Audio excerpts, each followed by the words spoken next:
Administrația Trump trece la gesturi extreme și face compromisuri de neimaginat. Nu-ți vine să crezi că e vorba de America. Administrația Trump a luat hotărârea să se retragă din Comisia Internațională pentru investigarea crimelor de război comise de Rusia. A notificat și Uniunea Europeană. Stai și te gândești până unde vor merge. Și asta nu e totul. Trump, practic, îi cumpără timp lui Putin.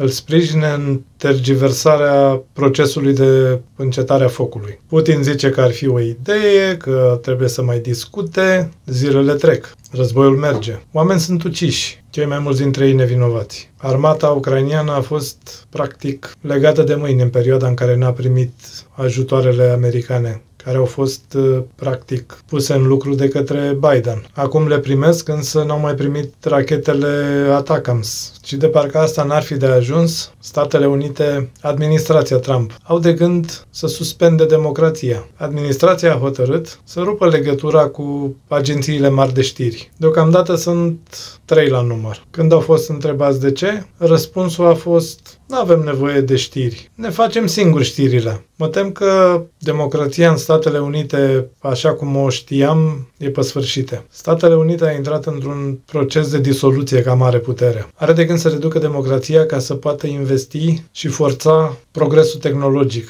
Însă, cu tot hăierupismul american, nu cred că o să meargă. Întotdeauna o să fie nevoie de Evrica, iar Evrica nu îl poți împinge de la spate. Apare spontan și are nevoie de libertate să se întâmple. Dar, așa cum am mai spus în episoadele trecute, Statele Unite se îndreaptă spre un declin major, iar Donald Trump pare să fie groparul Americii. Toate deciziile care le-a luat în ultima vreme au speriat aliații și au rănit economia americană. Sunt sectoare din economia americană care nu mai merg, s-au oprit în loc. Aparent, Donald Trump trăiește într-o lume paralelă sau informațiile care le primește sunt denaturate.